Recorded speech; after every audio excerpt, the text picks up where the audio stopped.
राजस्थान के एक छोटे से गांव में एक पुरानी हवेली थी जिसे लोग जलती हुई हवेली कहते थे।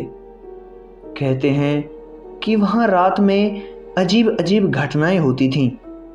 हवेली के बारे में मान्यता थी कि वहाँ कभी एक अमीर सेठ रहा करता था जिसने लालच में आकर अपनी ही पत्नी और नौकरों को जिंदा जला दिया था।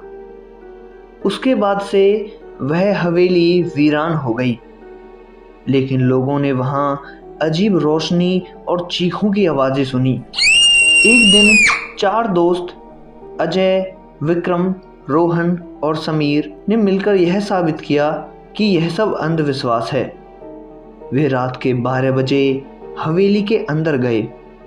अंदर घुसते ही उन्हें बहुत ठंड महसूस हुई, जबकि बाहर गर्मी थी। हवेली के अंदर धूल और जाले थे, लेकिन उन्हें वहां जलने की हल्की हल्की गंध भी आ रही थी।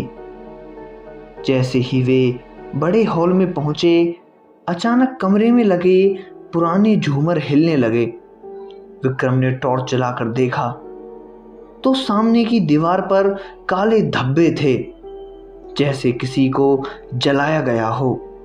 अचानक चारों को एक औरत की चीख सुनाई दी।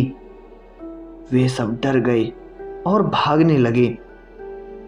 अजय ने बाहर की ओर भागते हुए दरवाजा खोलने की कोशिश की, लेकिन दरवाजा बंद हो चुका था। तभी एक परछाई सीढ़ियों से नीचे उतरने लगी। वह एक अधजली औरत की थी। उसकी आंखें जल रही थीं और वह उनकी ओर बढ़ रही थी। डर के मारे चारों जोर जोर से चिल्लाने लगे। तभी अचानक हवेली की खिड़कियां जोर से खुलने लगीं और चारों को ऐसा लगा कि किसी ने उन्हें धक्का दे दिया।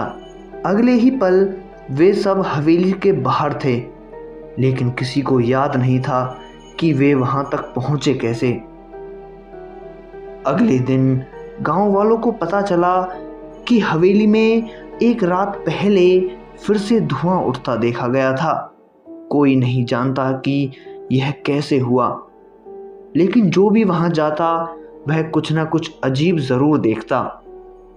आज भी वह हवेली वीरान पड़ी है, लेकिन जो लोग वहां रात में जाते हैं वे कहते हैं कि वहां से जलने की गंध आती है और कभी कभी किसी के रोने की आवाज़ें भी सुनाई देती हैं। क्या आप इस हवेली में जाने की हिम्मत कर सकते हैं? तो दोस्तों, ऐसे ही डरावनी और रहस्यमयी कहानियों को जानने के लिए हमारे चैनल को सब्सक्राइब करें। मिलते हैं एक नई रहस्य और रोमांच से भरी एक नई खौफनाक कहानी के साथ। तब तक के लिए अलविदा।